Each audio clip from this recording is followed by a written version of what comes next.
Alberta. He came from Alberta for a short visit. So I'm woke.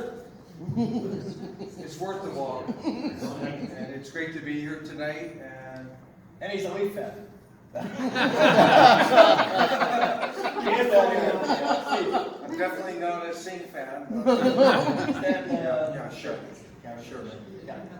So, okay, so Stephen, so you're there at, so you have your confrontation with Gurratan Singh's brother. So just maybe elaborate on how it started and how he just copped out of the whole thing. Yeah, there's a 10-minute video that helps explain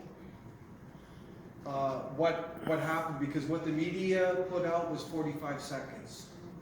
Of course. So we got all kinds of people assuming that I don't know what a Sikh is versus a Muslim. So we've been dealing with that all week, not to mention a lot of hate stuff coming at us. But that 10-minute video on our page shows the context. It shows when it started. At NCA, we're all about facts and knowledge, and we believe in on-the-ground reality. There's so much misinformation in the news every single day. All this political correctness going on, and we saw this at this event today, but we came there we didn't know what we would uncover, and maybe we wouldn't do anything. But if we could find something factual for our supporters and the general public, we were going to film it. Because that's what we need in our society. More reality, more fact-based information. Right? Yeah. And so that was the context there. We didn't come there with an agenda. Right. And it turned out to be a treasure trove. I'm being honest. So on that, so they're accusing you that you don't know the difference between the Sikh and Muslim, but you spent some time in It's absurd. India. You spent time in India. I spent 6 months in India, traveling all around. From the north to the central, all the way to the south where Gandhi did a salt march. I was up in the Himalayas as well, on my own dime, by the way, not on the government dime like a lot of people. Because of that trip, I ended up going to Pakistan for a month. Because it used to be they used to be one country, and that's called the subcontinent. So I wanted to see the other side, to try and understand just my own, because I'm interested in understanding and getting the facts, and it's a lot of history in India, as everyone here knows. So to me, it was interesting. Somehow I survived a month in Pakistan. I don't know how. There was, when I got close to Afghanistan, there was danger there. I remember certain incidents in Peshawar, which is basically a frontier center there. So I clearly know what a Sikh is. Like I've been to Gurdwaras, I've been to mosque. I don't go there now, but I've been there in the past. Why wouldn't I go? It's an education, right? Mm-hmm. If we put our heads in the sand, what do we know? So again, it's all about facts, experience. So it's absurd to say that we don't know what a Sikh and a Muslim is. So this is, I don't know whether these people are assuming based off the video. Maybe they're venting, they're angry, they don't understand. How dare this guy? He's politically incorrect. But I felt I had every right to do what I did. Yeah. And if you watch the 10-minute video, you'll see it. I was absolutely disgusted by this guy. And remember, this had nothing to do whether he was Sikh. He could have been Caucasian. He could have been Jewish. He could have been Hindu. He could have been Muslim. It didn't matter. It didn't matter what his ethnic background was. Yeah. It didn't matter his religion. It's what he was saying was disgusting. And it's what's destroying our country. Yeah. And I have to preface this. There was other career politicians up there afterwards. No different. But not as bad as the pandering as him. But they were up there too. And I said that in the interview yesterday to one of our Hindu friends. I mentioned that. Because this isn't about Sikh or Muslim up there. It is in a big picture, but that's what happened. It was disgusting. I was angry. And you saw my anger if anyone saw that video. And I had every right to be. I'm still angry today at what I heard. When I heard him say Islam is all love and peace, because I know, I've done my research. And I don't hate Muslims. It's not about that. I hate political Islam. Sharia. I hate it. And I have every right to hate it. Let me ask you about that. So, there's another video. You're interviewing an Islamic man, and he was speaking softly, and he was justifying the Sharia law and talking about limbs and all that. So I want you to elaborate on that a little bit, and at the same time, just right after that, there were two Islamic women who said they were born here, and they were expressing a sentiment that that goes to the foundation of Canada, that the original people who came here, Europeans or British or what have you, that they just dispossess the indigenous and therefore you don't, and then the fingers pointed at you, you don't have a right to, and who are you to even ask, and this and that. So if you could elaborate on those. Sure, but I just want to get back to the Singh guy, because we're not done with him. So anyone who looks at the video, when I first approached him, I was very calm and nice. I simply said, and this is my understanding, prove me if I'm wrong. Anyone out there prove me if I'm wrong? I simply stated a fact to him. I said Islamophobia was created by the Muslim Brotherhood in the 1990s to silence Islam. That's all I said to him. Criticism of Islam. Oh, I mean to silence criticism of Islam. That's all I said. It was a fact in my mind. All I got was, you're a racist. You're Islamophobe. He actually used two fingers. He's pretty coordinated. I'm a racist, and then I'm Islamophobia. It was two fingers. And then everything went downhill from there. Because I was already angry at the guy, and then he insulted me. And there's some great people online who pointed out astutely that Islam is not a race. That's right. It's actually multiracial. There's all kinds of people who are part of Islam. So, because I'm being critical of Islam, how can that be racist when it's not a race? It's completely illogical, but if you look at the mainstream media, they declare I'm a racist based on that. I did not attack his religion. I did not mention Muslims. You see the facade and the fake news? That's a good example of it. But it's coming. I don't want it to come. So we believe in going into the storm, confronting these things. And some people don't like it. It's too bad, but it's reality. But there's no reality on TV, right? So and let me add to that. So, okay, so you go there. There was this one of the videos. The first video I saw was when you were engaged with this BDS leader. Oh yeah, that's right. Yeah. But the context to that, I just want to make the context clear to everyone.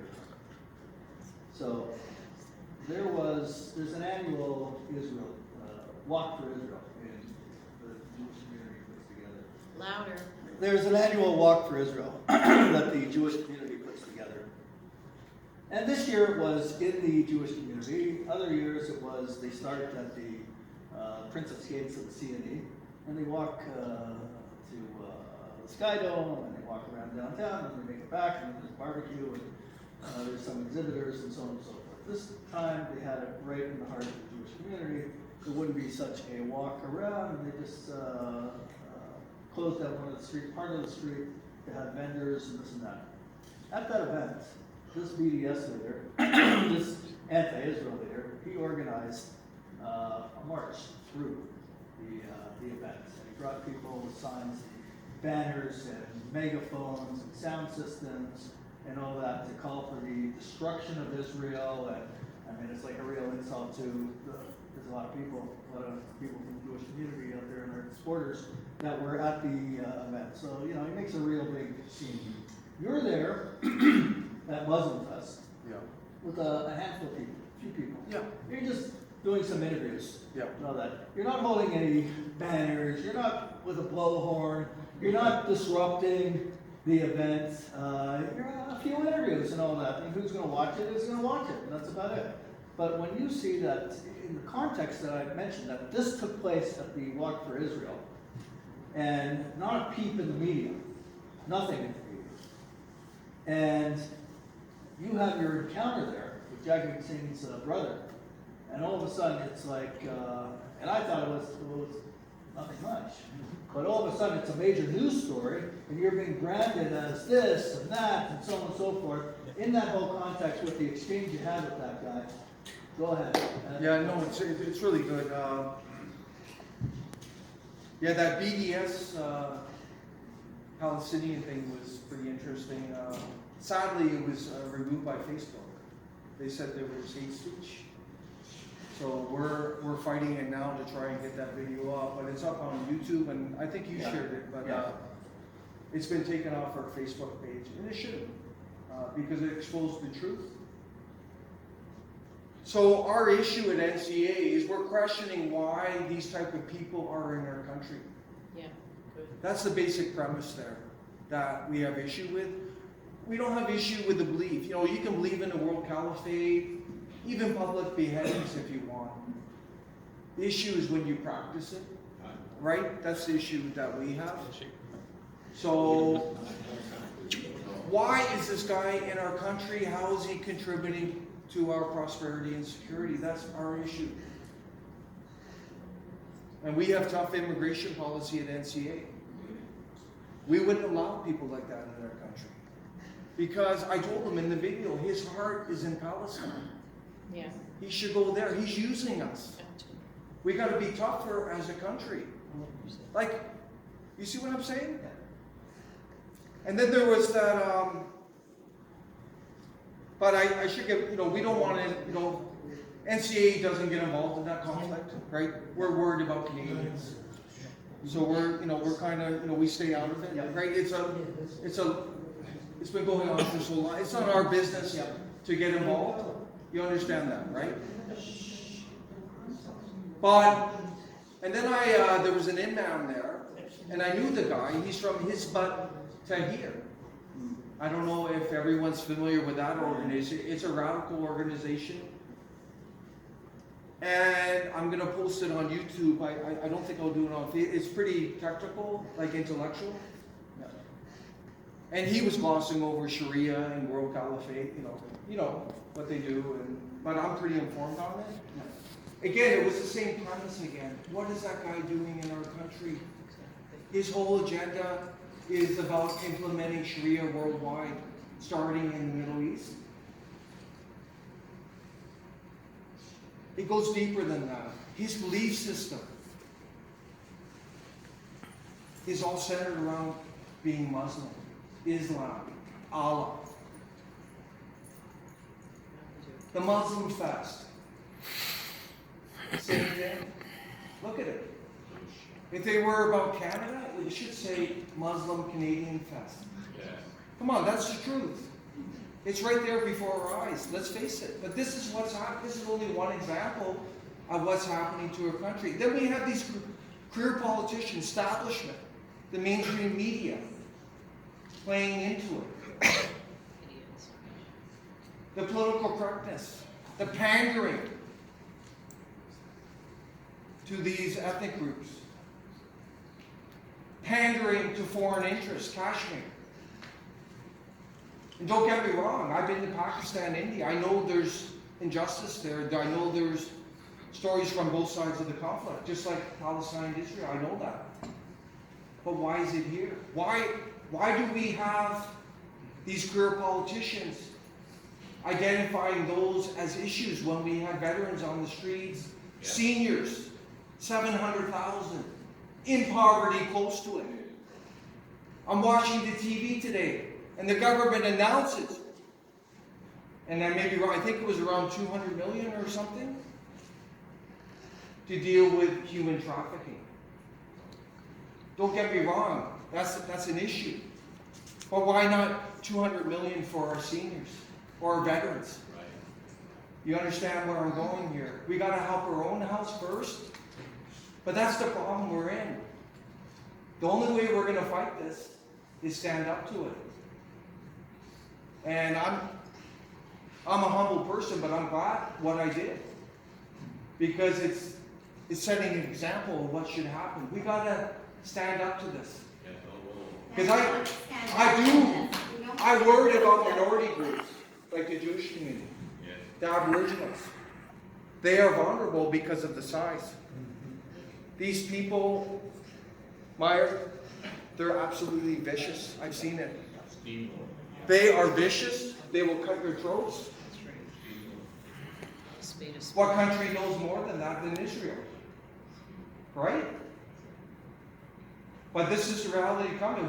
We have to stop it now. It's going to get bad. And we have great visions, NCA. I don't want to think this is doom and gloom, but this is just reality. There's a fissure. We call it a fissure in our society between traditional Canada and this new migrant populism tied into globalist establishment and their agenda, we believe, through all this migration which is happening, is turning us into this globalist village, right? We see it before our eyes. And we uncover something that may shock people. The migration numbers in this country, it's a fraud. We've been lied to. They talk about 300,000 a year. And we consulted our immigration professionals at NCA. We went through other researchers who we respect. The true number coming in this year, all streams of migration. I'm talking temporary foreign workers, international mobility program, student permit holders, plus the regular immigration. Over 950,000 plus this year, targeted. That's why you see your communities changing on such a rapid pace. And don't blame the Liberals only. We looked at the data under Harper. His last year, over 720,000. This is why we're transforming. I looked into the UN. They have a UN population fund, which our federal government funds in the millions every year. You know what they call it? Replacement migration. They don't talk about Canada because we're already underway. They're talking about the US and other Western countries. This is going on. And I know the hatred towards, for example, I don't want to single out Jewish, but I know the hatred. I've had it at me. I can't explain how vicious these people, some of these people coming in. I don't know if people know it. I do know it. It's bad. I'd be terrified if I was in the Jewish community. We are. I'd be terrified. The viciousness, I've seen it come at me. We went into, I've got an article up on this. I wrote an article. And because we like on-ground reality at NCA. Research as well, but bring it into on-ground reality, right? What could be better, right? We want to inform people. So I went into ethnic enclave in Northeast Calgary. I didn't go there with any bigotry or racism. I wanted to document what's happening to Canada. And this particular enclave is 80% visible ethnic minority. So I went in there and filmed the people. Didn't single derogatory comment, because I wouldn't, because I'm not a racist. But I think people need to know the truth. But I'll tell you this, the backlash against me and our members was atrocious. Leave, they said, get out of Canada. They brought up Aboriginals. You have no right to this country. And they brought up racial profiling. We're white racists, you know, look what we, you know, the Aboriginals, we treated them like, you know, they only look at some of the bad things, not all the good. And they don't look at the context of what was going on back in pre-Confederation. Or before that, when Aboriginals were killing each other and raping each other, right? That was vicious, the response. You would not believe it on our Facebook. We had over 1,500 comments of vicious attacks against us.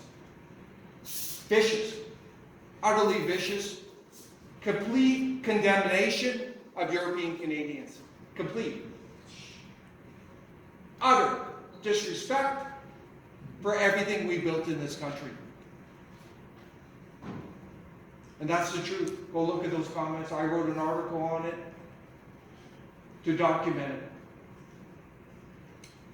And then recently I went to an Arab festival in Calgary Northeast because I wanted to understand these people. So I ended up doing 6 interviews on my own. Because we need reality, right? We could all sit in our homes, watch TV, and pretend. I did 6 interviews. And a lot of these people were from Iraq, Yemen, it might have been some other, maybe Iran too. But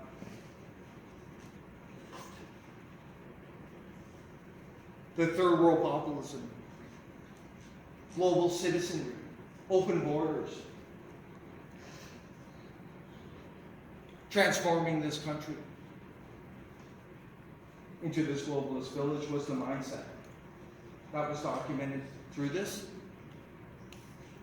And then eventually we came across someone who pushed back at us, a couple of Yemen men. Just like this BDS guy, because I want to know his background. I found out he actually lied to me, but which is fine. Why hide and lie, right? I was born in Canada. But it doesn't make me any better. You know what I mean, right? So, but the Yemen didn't want to, you know, because I like to know about someone who's immigrated, you know. Did they come in as a refugee or visa? You know, it's just interesting, right, to understand the context. And they got really defensive and they tried to grab my phone and that video was up there. But the point is the backlash after that. We were under attack, vicious attacks, vile attacks against our members. Saying that we're jealous of Arabs and Muslims because they breed. But other stuff too. About Aboriginals again. How we treated Aboriginals. We have no right to this country. We should leave. And what about them? They should stay. But they should stay. Yes. But we should leave. They should stay because they didn't treat the Aboriginals like that, even though they would probably be worse. Right? Right? Let's face it. And you heard the same thing. But this is a theme here. This is a fissure. I wrote an article on it. And it's entitled Struggle Within. I believe there's a fissure and it's growing in this country. The government's promoting it. Yes, it is. Facilitating the media is promoting it. And we saw that at the Muslim Fest. All those career politicians were there pandering. But the most egregious was this Gurratan Singh. I just happened to be there in that moment. I was minding my own business. When I heard him, I couldn't resist, right? I was angry. I can explain a little bit about Gurratan Singh if you want me to come up and explain. Okay, so But this is real, everyone. Trust me. It's vicious. I've documented it. And it's only going to get worse unless we get active, stand up to it. You have to Didn't go in, you have to go into the store. Didn't these people come here to get away? No, they're not. From The the problem. So that's what I'm saying. No, Didn't they no, come here to get no, it's away from different the now. oppression? Dave, Hang on, Dave, you'll have your turn, you'll have your turn. It's different now, it's different now. It's different. No, You know what? I'll We're give you. gonna, excuse me, we're gonna do questions and answers pretty soon. But Ron is gonna add some context to the Kashmir thing. He'll speak for a few moments to get the context, Sure. background. And then we'll get to the questions and answers. Go ahead. Yeah, sure. A lot of people are asking or wondering why a turban-wearing Sikh like Gurratan Singh would go to a Muslim fest, would speak out about Kashmir, would talk about so-called Islamophobia in Canada. Why would he do a thing like that? I'll tell you why. Gurratan Singh, he's an NDP candidate, provincial NDP and MPP. His brother is Jagmeet Singh. He's with the NDP, he's the leader of the NDP federally. And in Canada and in the Punjab, in 1947, when Pakistan was formed, what the Pakistanis did gradually is they eliminated the Hindu population through mass rape, through genocide, through extermination, through ethnic cleansing. And in the 1970s, a movement started, inspired in Pakistan actually, a movement among a small minority of Sikhs called Khalistan Sikhs. They thought to themselves, well, the Sikhs are predominant in a state in India called Punjab. So they thought, well, let's do the same thing that they did in Pakistan. Let's get rid of the Hindus from Punjab and let's create a pure theocratic fundamentalist state called Khalistan. That's what they wanted to do. So the Pakistani radical Islamists and the radical Khalistan Sikh people, they worked together. And they did a lot of killings in India. They blew up an Air India jet. They're suspected of blowing up an Air India jet right here in Canada. They killed thousands of Hindus. They assassinated a prime minister in India. They were working hand in glove. Now, what we find in Canada here is that a lot of the Sikhs who support Khalistan and a lot of the radical Islamists are working together hand in glove. They're working together not only to undermine Canada, to undermine India, they're working to undermine Canadian values in a lot of, and I'll give you some examples of how they're doing so. But basically, this thing with Kashmir that's going on. Again, you'll find there's been a lot of protests. A couple of weeks ago, hundreds and hundreds and hundreds of people invaded the India Day parade in City Hall, Toronto City Hall, and they were screaming and yelling, and fights broke out. In London, England, the Indian consulate was attacked twice by thousands and thousands of Pakistani Muslims and a bunch of Khalistan Sikhs who came along with them, right? So you asked about Kashmir. I'm going to tell you a little bit about that. Basically in Kashmir, Kashmir is a state of India, and in 1947, the leader of Kashmir, who was a Hindu, was trying to decide whether to be an independent state or whether to join India. Well, the Pakistanis and the Pakistani military and the Pakistani Islamic militias made the decision for them. They invaded Kashmir. And then the leader of Kashmir called the Indian government and said, okay, you need to save us. We want to join India. So the Indians sent their army in, the state got divided. In order to appease the Islamic population of Kashmir, what the government at the time, I believe, foolishly did, is they had something called Article 370. They gave special privileges to the Muslims of Kashmir. They said basically anybody from outside Kashmir is not allowed to buy any land within Kashmir, and there are all kinds of special marriage privileges, civil laws, etc. given to the Muslims.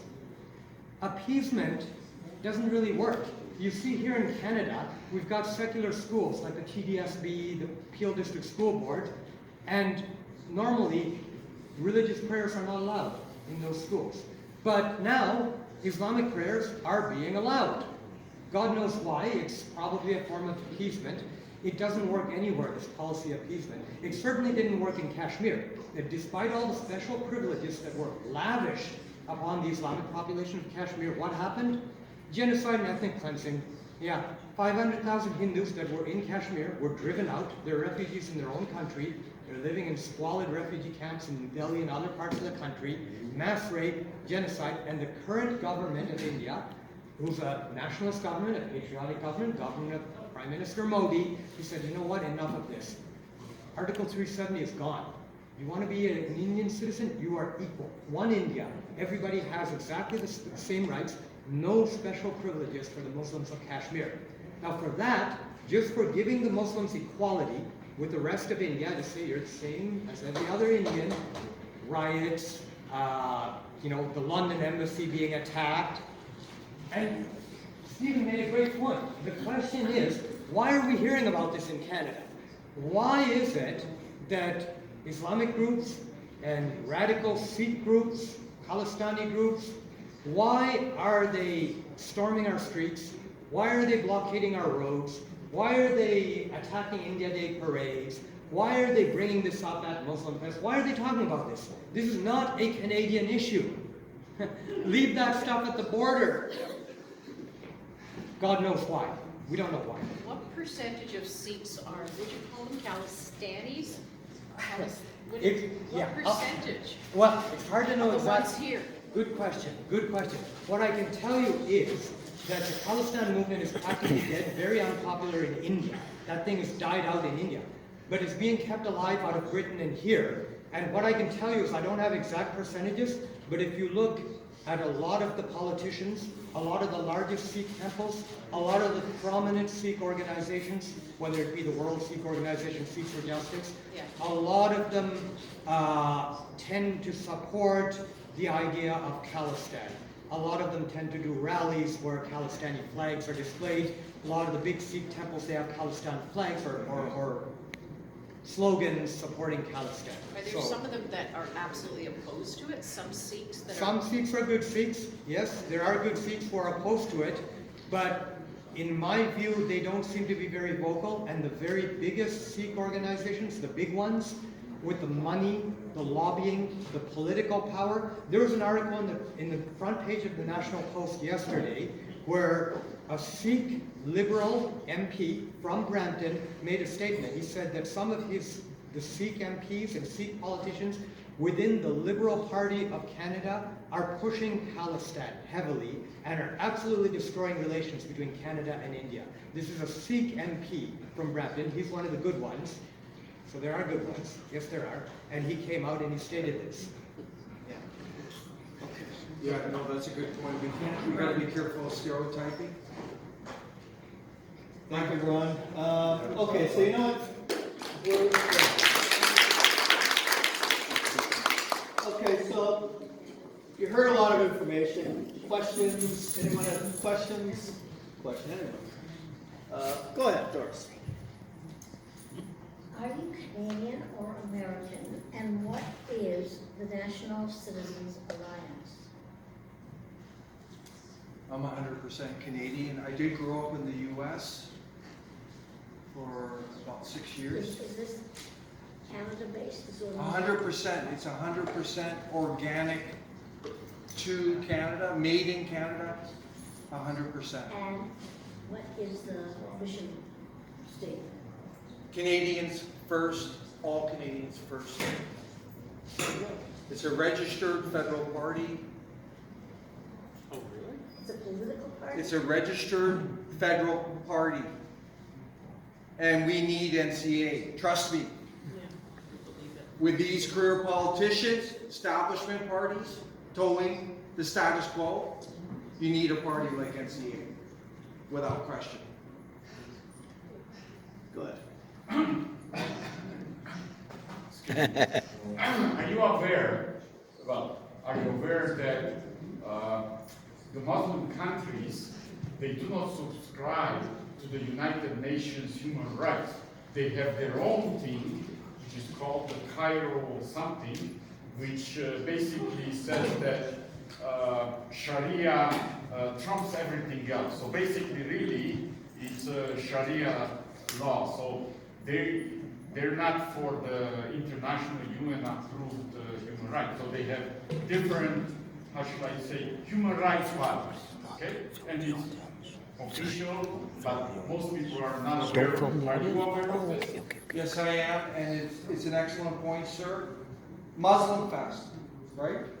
Not Muslim Canadian. And I talked to that imam, I'm gonna post it. He's a radical Canadian imam who supports world caliphate. The reason they do that, Sharia for Muslims is God's law, right? Their law. God trumps everything else in their view, right? That's why they'll never be Canadian, right? Because I had to debate with this imam about that. Because regardless of my religion, I identify as Canadian above everything else. You understand? But they never will. And I don't say this in a discriminatory way, it's just factual.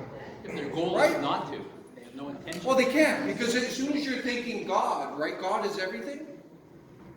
You can't disconnect from that. No right? separation. But it's just part of their ideology, right? One second. David, you had a question. So you now mention ideology. So the question was posed earlier, why are they doing this? Well, you know, what is their whole? Their whole thing is their ideology, which stems from the head of the snake, right? That they're going to take over the world and blah, blah, blah. And the problem is that the complacency of people in Canada, in the United States, in Europe, in England, etc., in France. I mean, you know that today France just offered Iran $15 billion as an appeasement to try and, I mean, these people, I cannot conceptualize what these people are thinking. I mean, what are these people thinking?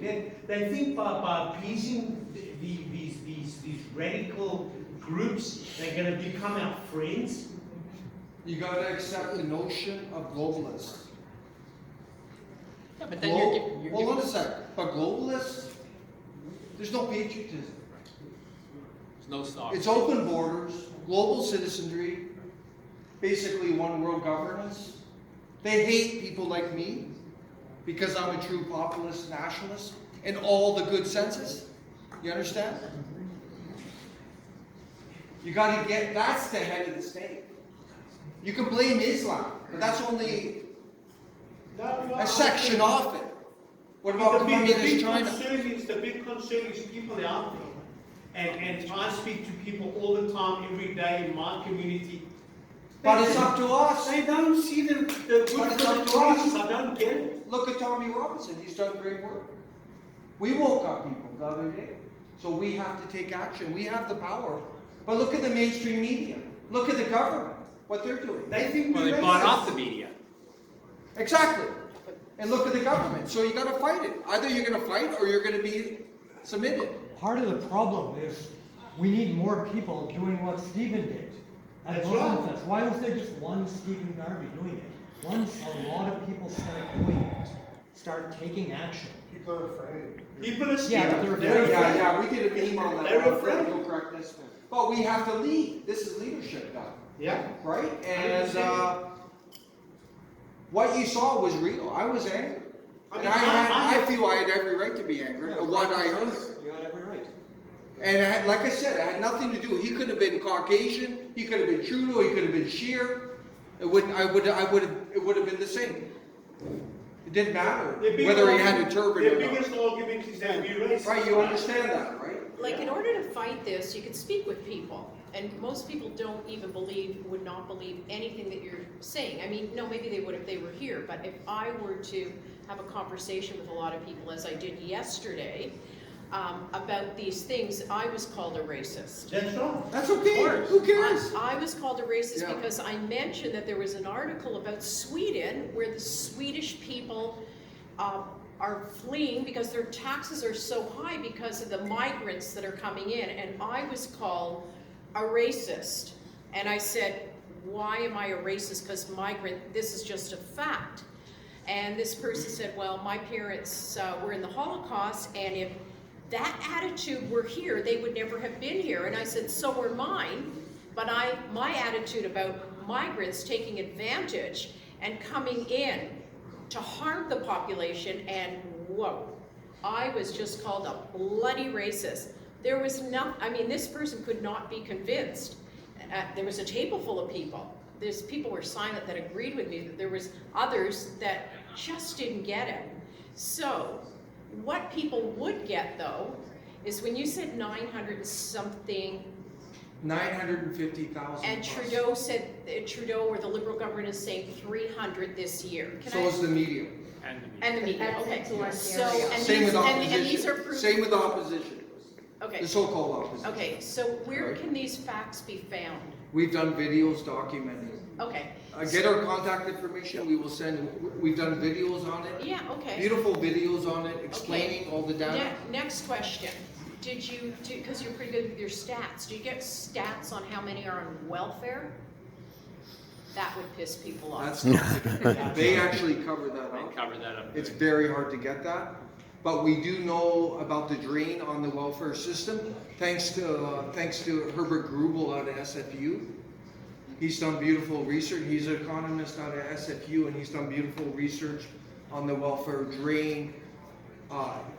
His report's about 3 years out of date. So we took the data to Trudeau's numbers, Okay, so and we've actually calculated now there's about a 40 billion a year drain in terms of taxation negative on new migrants coming in. 40 billion? 40 billion a year. That's a really big blow. So the because 40 billion a I year. understand. That's a drain, that's taxation negative. That means they're consuming more services than taxes paid. There's apartments, but you go downtown, there's hundreds of thousands, a lot of them are really nice, of international students coming in through these schools. They pay like, a couple $100 a week, and so when you talk about those statistics, who knows how many are going back, and some of them are really. Just from, just brief reading the various platforms, the parties, what, separates you from, let's say, the Canadian Nationalist Party, who was just recently put on the ballot? So I'm just curious, Well, it's simple, because the Canadian Nationalist Party is run by a nut job that's, he's striving to be Canada's favorite anti-Semite. I don't know if he'll cross the bar, but, just the platforms on paper sound pretty similar. and I'm he's, just asking. Yeah, you'd have to look at the details. I think they skimmed off some of our stuff. That's atrocious.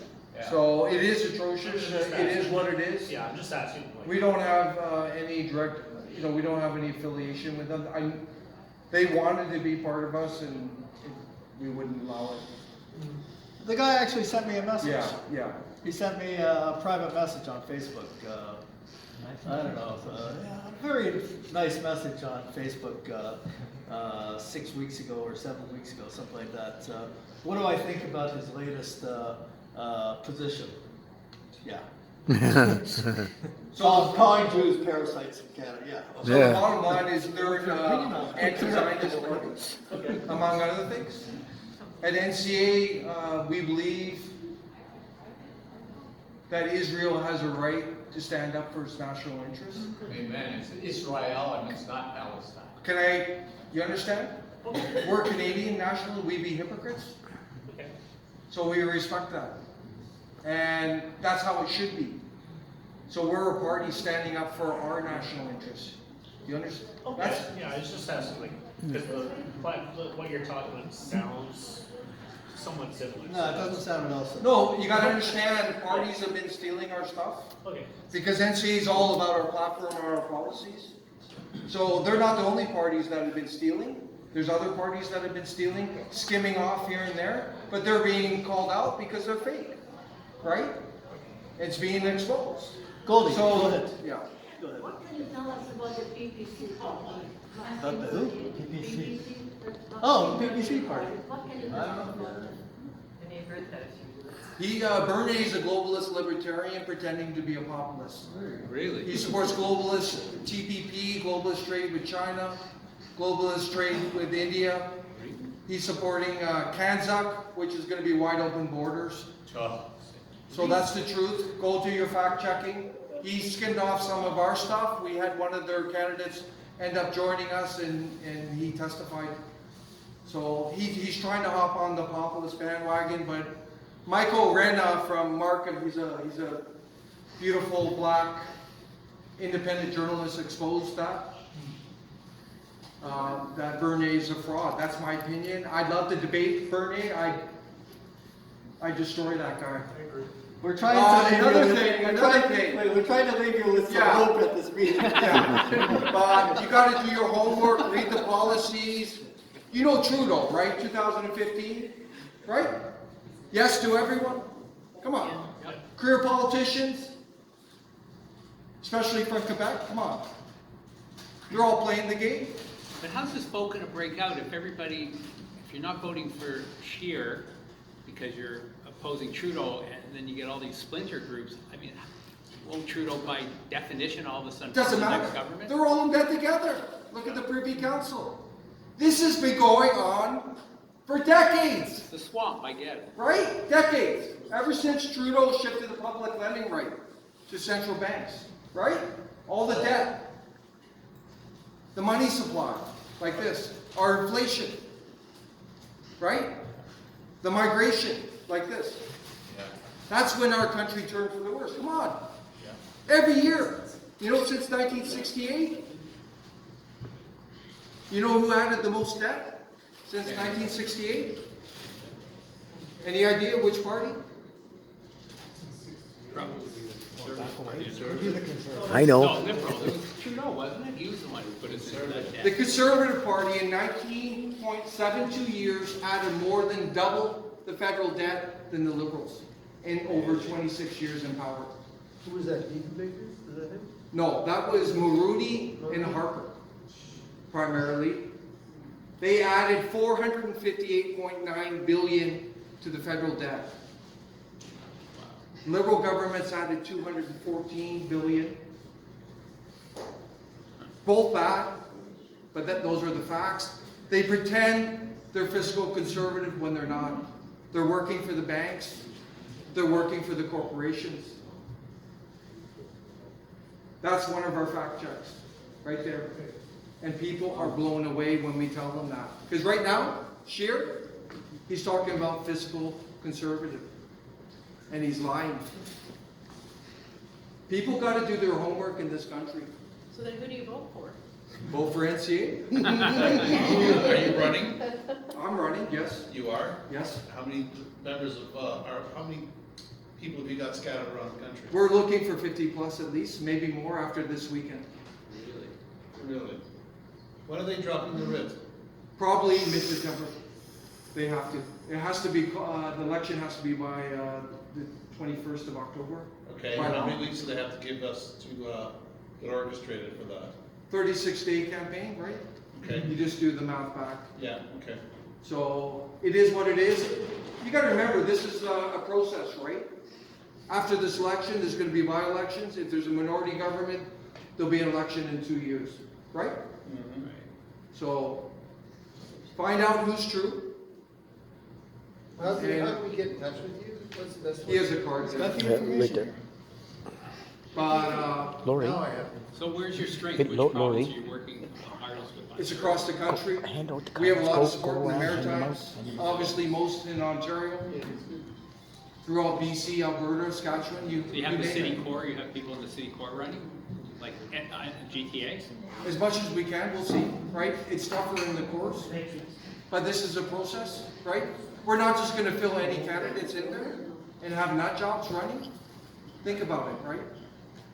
We can't do that, right?